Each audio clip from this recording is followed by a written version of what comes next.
Hello guys, तो आज हम स्टडी करेंगे द इंडियन कॉन्ट्रैक्ट एक्ट 1872 के अंदर कंटिंजेंट कॉन्ट्रैक्ट हमारा टॉपिक चल रहा था। इसके अंदर आज हम स्टडी करेंगे सेक्शन नंबर 34। ठीक है, सेक्शन नंबर 34 से पहले अगर आपने अभी तक हमारी प्रीवियस वीडियोस नहीं देखी है जो कि कंटिंजेंट कॉन्ट्रैक्ट के ऊपर ही बेस्ड है, पूरा का पूरा जो बेसिक कॉन्सेप्ट है सेक्शन नंबर 31, 2 एंड 3। ठीक है, तो पहले आप वह वीडियोस देख लीजिए ताकि आपका जो बेसिक कॉन्सेप्ट है क्लियर हो जाए, जिससे आपको पता चल जाए कि कंटिंजेंट कॉन्ट्रैक्ट होता क्या है। सेक्शन नंबर 31 के अंदर डिफाइन किया गया है कि कंटिंजेंट कॉन्ट्रैक्ट क्या होता है।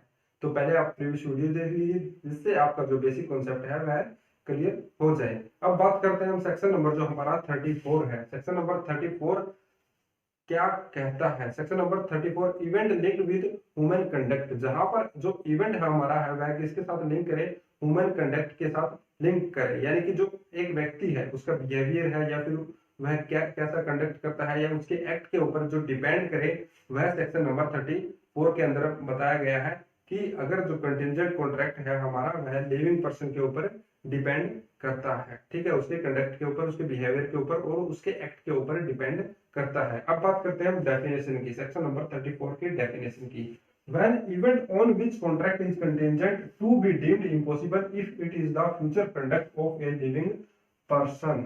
कब हम एक जो लिविंग पर्सन है उसके जो क्या है कंडक्ट के बिहाफ पर किसी भी कंटिंजेंट कॉन्ट्रैक्ट को क्या मानेंगे? इम्पॉसिबल मानेंगे, और कब उसे हम पॉसिबल मानेंगे, और कहां पर उस जो हमारा कंटिंजेंट कॉन्ट्रैक्ट है उसकी पॉसिबिलिटी हो सकती है या नहीं हो सकती है। ठीक है, अब डेफिनेशन की बात करें। If the future event on which a contract is contingent is the way in which a person does anything which renders it impossible that he should so act within any definite time or otherwise than under further contingency।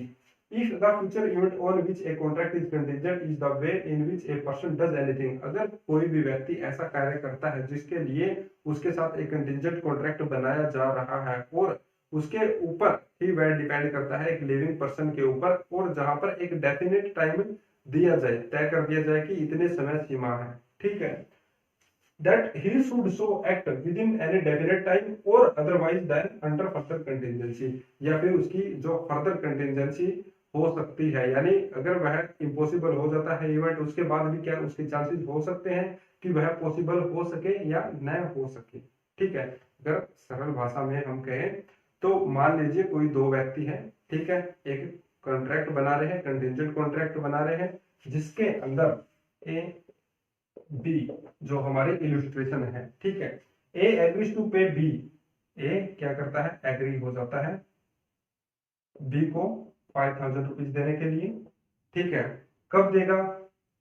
ए बोलता है B से कि आप सी से क्या कर लो? Marriage कर लो। ठीक है, ए ने बोल दिया बी को कि आप सी से शादी करो, मैं आपको दूंगा 5000 रुपए।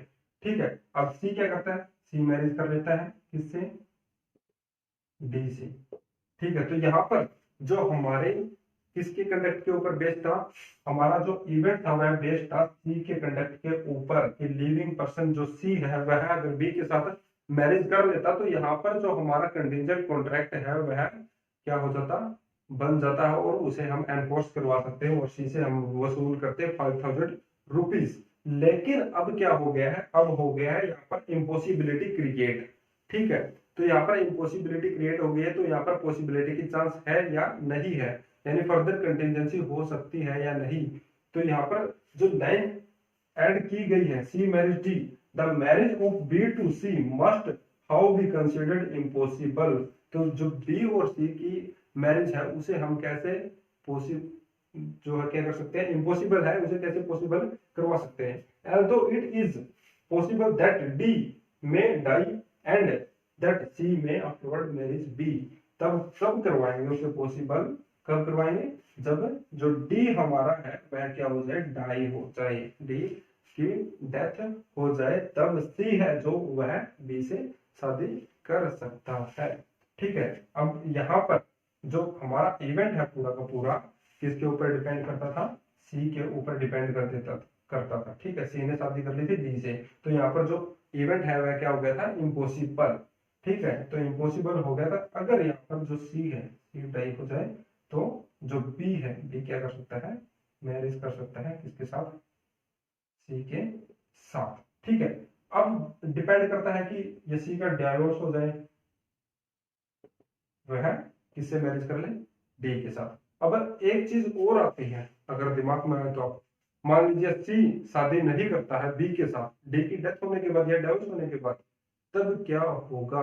तब कुछ नहीं होगा, तब हमारा जो इवेंट है, ठीक है, जो हमारी कंटिजेंसी है वह खत्म हो जाएगी।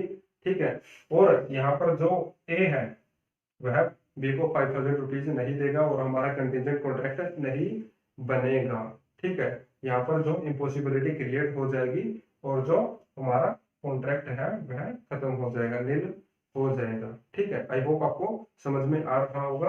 अगर आपको समझ में नहीं आया तो मैं आपको एक एग्जांपल और दे देता हूँ। ठीक है, तो यहाँ तो बात थी कि व्यक्ति की डेथ हो जाए, ठीक है, और क्या हो जाए, वह शादी कर ले, किससे? उसी व्यक्ति से जिसके साथ हमने क्या किया है, कंडीशन लगाई है कि अगर आप इससे शादी करोगे तो ही हमारा जो क्या है कॉन्ट्रैक्ट बनेगा, अदरवाइज हम इसे क्या है एनफोर्स, आप इसे एनफोर्स नहीं करवा सकते।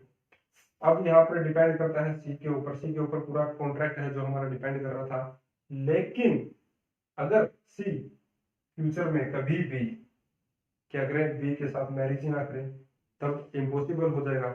और एक बात यहाँ पर, अगर डेफिनेट टाइम यानी ये बोल दिया जाए 50 ईयर्स के अंदर, ए बोल देता है बी को कि 50 साल के अंदर ही अगर आप शादी करते हो सी के साथ, तब एनफोर्स होगा हमारा जो कंटिजेंट कॉन्ट्रैक्ट है, तब मैं आपको 5000 रुपीज दूंगा, अदरवाइज मैं आपको एक पैसा नहीं दूंगा।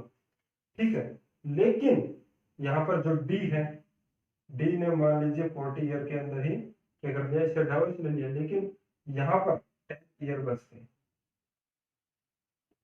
ठीक है, तो यहाँ पर पॉसिबिलिटी हो जाती है कि जो बी और सी है अगर मैरिज कर लेते हैं तो हम उस कॉन्ट्रैक्ट को क्या कर सकते हैं, एनफोर्स करवा सकते हैं। और otherwise then under further contingency, तो वहां पर अगर चांस हो जाते हैं, तो दोनों ही चीजें हैं, वहां पर डिपेंड करती है कि जो हमारा कंडक्ट है वह कैसा है। ठीक है, वहां पर हम उस कॉन्ट्रैक्ट को एनफोर्स करवा सकते हैं या नहीं करवा सकते हैं। ठीक है, तो depending on the event and conduct of a human being, ठीक है, यानी लिविंग पर्सन। ठीक है, तो ये आज के लिए बस इतना ही, तो मिलते हैं नेक्स्ट वीडियो के साथ। अगर आपको कोई भी बात समझ में नहीं आई है तो आप वीडियो के कमेंट सेक्शन में जाके कमेंट करिए और आप हमसे पूछिए अपना क्वेश्चन, हम आपका आंसर जरूर देंगे। तब तक के लिए take care, bye bye, thank you.